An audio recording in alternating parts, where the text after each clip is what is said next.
नमस्कार, स्वागत है आप सभी लोगों का इस चैनल की फर्स्ट वीडियो में, फर्स्ट सेशन में, जिसमें आज हम बात करने वाले हैं जो 3 नए क्रिमिनल लॉज चेंज हुए हैं, अपडेट हुए हैं। बेसिकली अपडेटेड सेशन कह सकते हैं आप इसको, जो चेंज हुए अपडेट हुए हैं उनके बारे में, जो कि 1 जुलाई से लागू होने वाले हैं, जिनके बारे में गृह मंत्री जी ने हमें बताया। और वो क्यों चेंज करे जा रहे हैं, तो इसलिए चेंज करे जा रहे हैं क्योंकि हमारा जो आईपीसी जो था और जो पूरा जो हमारा जो कानून है वो अंग्रेज़ों के वक्त का चला आ रहा है, अंग्रेज़ों के ज़माने का कानून चला आ रहा है। तो उस कानून में बहुत सारी चीज़ें ऐसी भी थी जो आज के वक्त के हिसाब से सही नहीं है, सरकार ने अपने फ़ायदे के लिए करी थी, जो इनकी हमें कोई ज़रूरत नहीं है। जैसे कि एक कानून राजद्रोह का कानून था, जिसे गवर्नमेंट अपने अकॉर्डिंग यूज़ करती थी ताकि कोई उनके खिलाफ नहीं बोल सके। पर अब भारत में लोकतंत्र है, इसलिए हमें उसकी अब कोई ज़रूरत नहीं है, तो उसे बदला जा रहा है। और एक वजह और है कि जैसा कि हमारे प्रधानमंत्री जी ने लाल किले से हमें बताया था कि भारत को गुलामी की मानसिकता से आगे निकलना होगा। तो इतने पुराने वक्त के कानून चले आ रहे हैं, क्या अभी तक भारत अपना कानून नहीं बना सकता? क्या हमने कुछ भी नहीं सीखा है? क्या हम खुद न्याय नहीं कर सकते? तो वो भी एक बात थी, तो इसलिए बदला गया है कानूनों को। और ज़्यादा चेंजेस नहीं है बहुत बड़े बड़े, बट हाँ काफ़ी धाराएं हटाई गई हैं, काफ़ी नई चीज़ें लाई गई हैं। तो आइए उनके बारे में जानते हैं। जैसे ये बात बाहर आई, आते से ही आप देख सकते हैं न्यूज़ में आ गई है, ब्रेकिंग न्यूज़ बन गई आते से ही बात ये। इनमें से एक धारा है जो अभी लागू नहीं हुई है, उसके पीछे मैं बताऊंगा क्या रीज़न था, उसे अभी होल्ड पे रखा गया है, बाद में लागू किया। आप देख सकते हैं भारत के राजपत्र में इसका नोटिफिकेशन भी आ गया था तीनों का। 3 नए कानून जिन्हें बदला गया है वो है आईपीसी, सीआरपीसी और इंडियन एविडेंस एक्ट, जो कि अब बदलकर हो चुका है भारतीय नागरिक सुरक्षा संहिता, भारतीय न्याय संहिता, भारतीय साक्ष्य अधिनियम या भारतीय साक्ष्य बिल, जैसे कि आप इसे कह सकते हैं। इसमें क्या क्या बदलाव किए गए हैं, इन्हें जानने से पहले अपन समझ लेते हैं कि इनकी हमें जरूरत क्यों है, इनका इस्तेमाल कैसे किया जाता है। आईपीसी 1860 के दशक में बना था, 1860 में से लाया गया था, लॉर्ड मैकाले द्वारा लिखा गया था इसको। ये बहुत ही एक अप्रिशिएट करने वाली बात है कि 1860 उस टाइम में उन लोगों ने, अंग्रेजों ने ये बात समझ ली थी और सोच ली थी और वो धाराएं बना ली थी जो आज तक चलती आ रही है। तो ये बहुत एक अप्रिशिएट करने की बात है, पर खैर चेंजेस तो नहीं थे। आईपीसी जो है इस इंडियन पिनल कोड, इसके तहत हम अगर कोई भी एक अपराध हुआ है, कोई भी अगर क्राइम अगर हुआ है, तो उसमें जो मुजरिम है वो एक दोषी है, तो उस दोषी को क्या सजा दी जाएगी, क्या जुर्माना होना चाहिए, कोर्ट किस तरीके से उसको सजा देगी, वो आईपीसी में लिखा गया है। और अपराध अगर हुआ है तो आप डायरेक्ट जाके किसी को भी पकड़ के आप बता तो नहीं सकते ना कि जी हाँ यही इसने ही जुर्म किया है, यही दोषी है, मतलब आप किसी को एकदम से सजा तो नहीं दे सकते ना। तो उसके लिए कोर्ट होती है, तो कोर्ट किस तरीके से प्रोसीड करेगी और कोर्ट अगर कोई फैसला लेगी तो किस बेसिस पे लेगी। तो कोर्ट फैसला लेती है सबूतों के आधार पर, एविडेंस क्या है। अगर किसी ने कोई अगर चोरी अगर की है तो इस बात का सबूत क्या है किसने ये चोरी की है। क्योंकि अगर कोई भी अगर अपराध अगर होता है, जैसे कि उदाहरण के तौर पर मान लीजिए किसी जगह पे चोरी हुई है कहीं पे भी, तो वहां पे एक दोषी को पकड़ा गया, एक आरोपी को, तो अभी तक तो वो आरोपी है कि हाँ इसने चोरी करी है। उसके बाद पुलिस उसको पकड़ेगी और किन धाराओं के तहत तो एफआईआर बनाई जाएगी, तो पुलिस उसमें आईपीसी की धाराओं के तहत एफआईआर बनाती है। उसके बाद उसको जेल में कब तक रख सकते हैं, क्या उसके बाद 3rd डिग्री टॉर्चर कर सकते हैं, क्या मतलब आप उसको कितनी देर तक उसे जेल में रखेंगे, क्या क्या किया जा सकता है, क्या नहीं किया जा सकता है, क्या उसके मुजरिम के क्या राइट्स है। तो इन सब चीज़ों को ध्यान में रखते हुए सीआरपीसी लिखी गई है कि पुलिस दोषी के साथ में कैसा व्यवहार करेगी, क्या कर सकती है क्या नहीं कर सकती है। तो सीआरपीसी इसलिए होता है, और सीआरपीसी में भी बदलाव किए गए हैं जो मैं भी बताऊंगा आपको। और एविडेंस एक्ट, जब कोर्ट में मुजरिम को पेश किया जाएगा तो उसके खिलाफ जो सबूत जो कलेक्ट किए गए हैं वो किसी प्रक्रिया के तहत कलेक्ट किए जाएंगे एविडेंस। कि जैसे कि अगर आप उदाहरण के तौर पर मान सकते हैं कि अगर किसी चोर ने अगर चोरी करी थी तो वहां पे कोई गार्ड था, तो उसको चोरी करते हुए देखा, तो एक गवाह हो गया, उसके खिलाफ कोई सबूत मिले हैं, कोई भी एविडेंस, तो एविडेंस को कलेक्ट करने की प्रक्रिया क्या होगी, उन्हें किस तरीके से कलेक्ट किया जाएगा, वो सब एविडेंस एक्ट में लिखा हुआ है। तो इस तरह से इन तीनों की हमें जरूरत पड़ती है और इनका यूज किया जाता है। अब आइए अपन जानते हैं इनमें क्या क्या बदलाव किए गए हैं। 3 नए आपराधिक कानून जो कि 1 जुलाई से लागू होने वाले हैं। इसमें आप देख सकते हैं कि नए कानूनों में जो मर्डर के लिए जो धाराएं जो लगाई जाती थी उससे बदला गया है 302 धारा 101 कहलाएगी।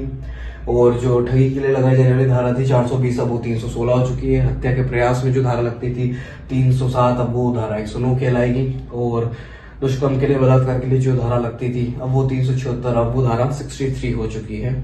अभी एक धारा को नहीं लागू किया जा रहा है, उसके पीछे वजह है हिट एंड रन केस वाली धारा, क्योंकि उसके पीछे ट्रकर्स की हड़ताल हो गई थी। क्योंकि उसमें कुछ बातें ऐसी हैं जैसे कि 10 साल तक की जेल और 7 लाख से ऊपर का जुर्माना, तो उसको भी होल्ड पर रखा गया है उसकी बातचीत करने के।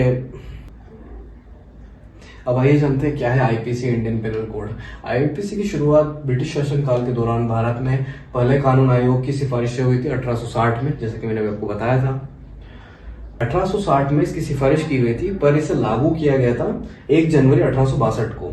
इसे तैयार करने की जो जिम्मेदारी भी थी आयोग के तत्कालीन जो उस टाइम पे चेयरपर्सन थे लॉर्ड मैकाले, उनको दी गई थी इसे बनाने की, लिखने की पूरी जिम्मेदारी। संशोधन हुए, काफी बदलाव किए गए वक्त से, जैसे अभी बदलाव हो रहा है ऐसे काफी पहले भी बदलाव किए जा चुके हैं, इसके अंदर संशोधन किए जा चुके हैं कानून में। और काफी और भी देशों में ये चल रहा है, पाकिस्तान, बांग्लादेश, सिंगापुर, ब्रुनई वगैरह, बर्मा वगैरह में। दंड को बताती है तो क्या सजा दी जाएगी, क्या सजा नहीं दी जाएगी, किससे दी जाएगी, क्या जुर्माना होगा। इसमें टोटल 23 चैप्टर्स है। और अब आइए जानते हैं सीआरपीसी इससे कितना अलग है, किस तरीके से काम करता है। आमतौर पर जैसे कि मैंने आपको बताया कि थानों के सीआरपीसी के तहत मामले दर्ज किए जाते हैं और उसके बाद जांच की प्रक्रिया में सीआरपीसी का यूज किया जाता है। ये सब बातें मैंने आपको थोड़ी देर पहले बताई थी कि सीआरपीसी को कैसे इस्तेमाल करती है पुलिस, उसका क्यों इस्तेमाल किया जाता है, क्या वगैरह वगैरह रहता है। अब आइए जानते हैं इसमें क्या क्या बदलाव किए गए हैं डिटेल्स में। बताया था सीआरपीसी में 533 धाराएं बचेगी, 60 धाराओं को बदल दिया गया है, बिल में धाराओं को खत्म किया गया है, 533 ही बचेगी अब धाराएं। आईपीसी में पहले 511 धाराएं थी, 556 होने वाली है। 175 धाराओं में बदलाव किया गया है और 22 धाराओं को खत्म किया गया है और 8 नई धाराएं जोड़ी गई हैं। एविडेंस एक्ट में क्या बदलाव किया गया है? एविडेंस एक्ट में 167 धाराएं थी, लेकिन अब 170 धाराएं होंगी। 167 थी, अब 170 होगी। 23 धाराओं में बदलाव किया है और 5 धाराएं निरस्त की गई है। जिंदा रहने तक की जेल सजा होगी और मॉब लिंचिंग में फांसी सजा होगी। मॉब लिंचिंग में पहले कोई सजा नहीं होती थी, पर अब मॉब लिंचिंग में अगर आप किसी को कोई मार रहा है तो पूरे ग्रुप को तो उम्र कैद की सजा हो ही सकती है, उसके साथ साथ अगर कोई मर रहा है तो फांसी की सजा भी दी जा सकती है। किसी के घायल होने पर अगर ड्राइवर अगर पीड़ित को हॉस्पिटल या अगर पुलिस थाने तक लेके जाता है तो सजा उसकी कम कर दी जाएगी। और जैसे कि हिट एंड रन केस है जिसमें अभी धारा 106 है, जिसको भी लागू नहीं किया जा रहा है क्लॉज 2 को, क्योंकि उसके पीछे हड़ताल वगैरह चल रहा है, पर जब बाद में जब लागू होगा तब उसमें 10 साल तक की सजा रहेगी। और स्नैचिंग के लिए कोई कानून नहीं था, पर स्नैचिंग के लिए भी कानून बन गया है। सर पर लाठी मारने वाले को सर पे अगर कोई लड़ाई झगड़ा हो रहा है, आम लड़ाई झगड़ा हो रहा है, उसमें किसी सर पर लाठी मारी जाती थी तो उसमें पहले कोई सामान्य झगड़े में कोई धारा नहीं लगती थी। पर अगर अब किसी को आप लाठी मार रहे हो और उसको ब्रेन डेड अगर हो जाता है तो ऐसी स्थिति में दोषी को 10 साल तक की सजा हो सकती है। ट्रायल के मामले में किसी भी व्यक्ति को पुलिस अगर अब गिरफ्तार करती है तो उसके परिवार वालों को उन्हें सूचना देनी होगी। वैसे हमारे मूल अधिकारों में ये बात पहले से है, पर अब ये स्पष्ट बता दिया गया है स्पष्टीकरण के तौर पे कि आपको बताना ही होगा। किसी भी केस के बारे में पुलिस को 90 दिन के अंदर क्या हो रहा है उसका एक अपडेट रिपोर्ट, एक जानकारी देनी होगी विक्टिम को कि क्या चल रहा है उसके केस में, क्या नहीं चल रहा है।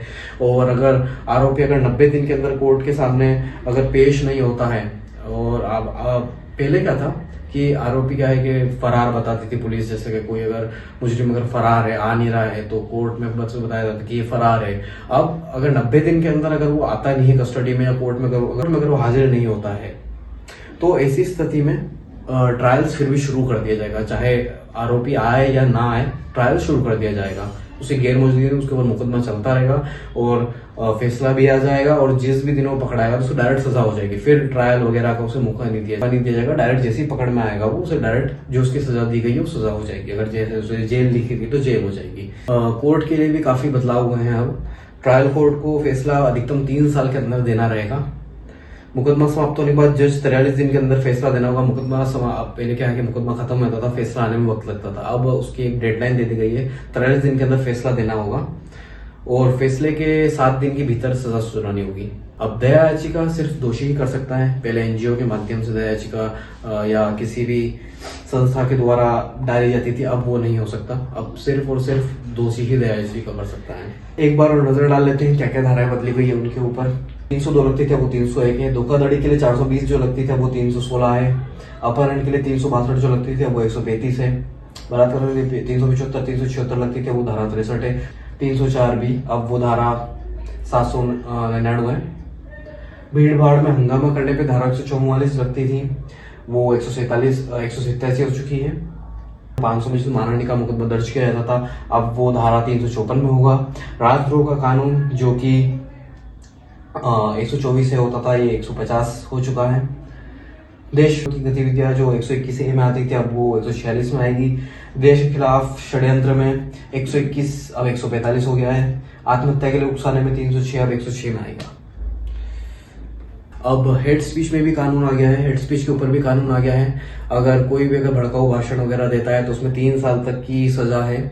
और किसी भी सांप्रदायिक का जो कानून था उसे बदलकर देशद्रोह का कानून कर दिया गया है। इसकी जगह धारा 150 के तहत आरोप तय किए जाएंगे, जिनमें आजीवन कारावास से 3 साल तक की कैद की सजा हो सकती है। दोषियों की संपत्ति कुर्क करने का आदेश अब कोर्ट देगी। पुलिस या कोई भी ऑफिसर जाकर ये आदेश नहीं दे सकता कि इनकी संपत्ति कुर्क कर ली जाए, कोर्ट इसका आदेश देगी। इसके अलावा दोषियों को 3 साल के अंदर न्याय मिलेगा। भारतीय दंड संहिता में 124 के नाम से भी जानते हैं, 1776 में अंग्रेज द्वारा बनाया गया था। इसे इसलिए बनाया गया था ताकि कोई भी ब्रिटिश सरकार के खिलाफ नहीं बोल पाए। उस पर राजद्रोह का कानून लगा दिया जाता था। काफी सारे स्वतंत्रता सेनानियों को इसी कानून के तहत जेल भी दी गई थी। तो खैर इसे आप पढ़ लीजिएगा।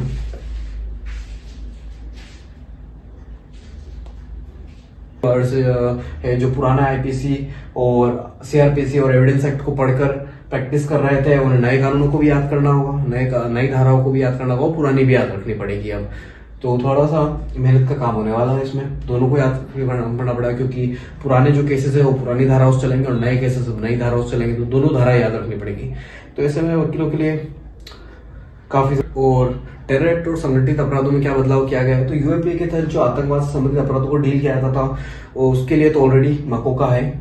इन दोनों तरह के अपराधों के लिए मौजूदा बिल में धारा 111 में संगठित अपराध और 113 में टेरर गतिविधियों को रखा गया है। ऐसे में स्पेशल एक्ट के औचित्य पर संचय है। इसके लिए बस इतना ही। अभी आने वाले वक्त में, ये तो बस एक अपडेटेड सेशन था, अभी आने वाले वक्त में मैं आईपीसी, सीआरपीसी और एविडेंस एक्ट के ऊपर पूरी प्लेलिस्ट बनाने वाला हूँ। तो आप मुझसे जुड़े रहिएगा, सब्सक्राइब कर लीजिए। वीडियो अगर अच्छी लगी है तो आने वाले और भी मुद्दों के ऊपर चर्चा करेंगे। तो चलिए, तब तक के लिए गुड नाइट। आप अपना ख्याल रखिएगा। जय हिंद, जय भारत।